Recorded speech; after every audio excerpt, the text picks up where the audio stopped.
Opisyal ang nalukatanan ti Christmas Bazaar iti sikigan ti Kapitolyo. Magatang ditoy dagiti local products. Manipod ka dagiti 27 nga MSMEs iti probinsya. Kasti chichakorn, bamboo handicraft, furnitures, abel, kenda dumapay amabalin apang regalo ita a Paskwa.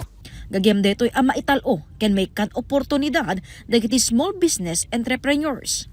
This bazaar is more than a holiday marketplace. It is a vibrant showcase of the talent, creativity, and resilience of our local MSMEs. Each booth highlights products crafted with passion, tradition, and pride in our cultural identity.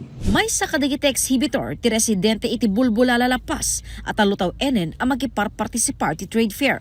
Saan lang nga isuna ti matulungan ti mapastrek na, ngemket di, uray dagiti trabahador na. Pintas di kita ma'am kasi we promote our local. At saka yung for ma'am, nagitay designer, isa ti pang international like Abel Bacodio.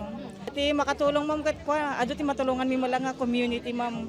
For example in our barangay, madaming taong na ma'am makaala ti trabaho da. For example, the housewife habang agluluto, agap abel da mo ti kastoy na daw pakumitaan dan ma'am. So balihan lang kasi katagin income. Haan ma'am, pati dagiti kwa mo lang ma'am weaver. Agpao ti Christmas Bazaar aging gainton December 19. Kabayatan na panag-inayat ken kapya daytoy ti mensahe ken kiddaw ni Governor Takit kadagiti empleyado ti Provincial Capitol kagiddan ti Christmas party da ken iti panaglukat ti Christmas Bazaar. Let me greet you Merry Christmas and Happy New Year. Tiket ko lang kumakapya. Data daw dawate ka na kayo. Lipatin tayo ti politics. Data di bagak. Inbida dagiti empleyado ti talento da iti panagsala babaen iti dance showdown manipod kadagiti 5 a clustered department.